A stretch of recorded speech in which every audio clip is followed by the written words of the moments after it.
今天呢，我身后来了一台雷克萨斯 LX470，这台车呢过来做了一个整个的底盘整备，然后呢把全车的油液进行一个更换。最重要的一点就是这个车起步弹险间隙非常大。经过我们师傅的检查，原车啊上的还是副厂的。这次啊，我们给大哥推荐了一个纳铁孚的半轴，说白了也是给丰田配套的，还有很多车企都用的都是这个纳铁孚的，而且呢它的性价比非常高，价格只有原厂的1/3。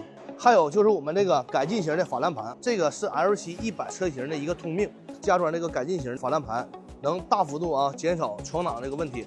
来，我们马上开始施工，看这台车整完以后的效果怎么样。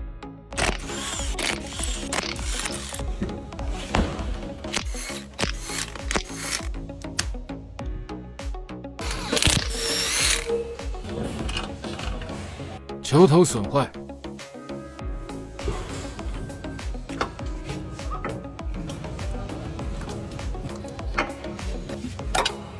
换上全新的油封，防止漏油。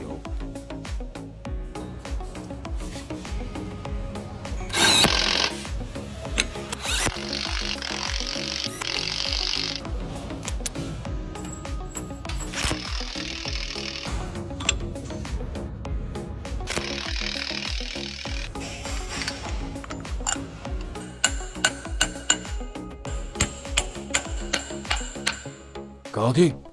放掉全车油水。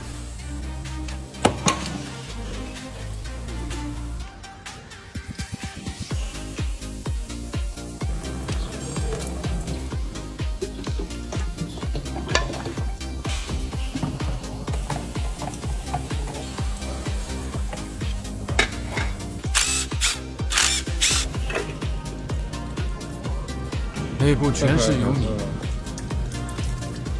全新的变速箱滤网，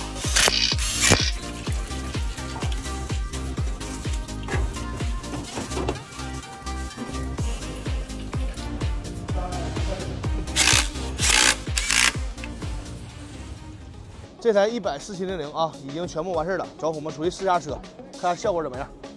这台车来的时候挂档的时候前后就咯噔咯噔响，现在非常的丝滑，对不对？起步收油30迈到40迈之间，就有一个咯噔咯噔的异响。这回经过我们换完这小配件彻底给解决掉了。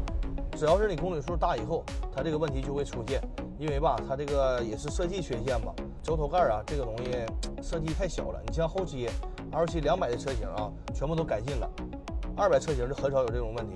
如果你也是开 L7 100车型的可以随时联系我。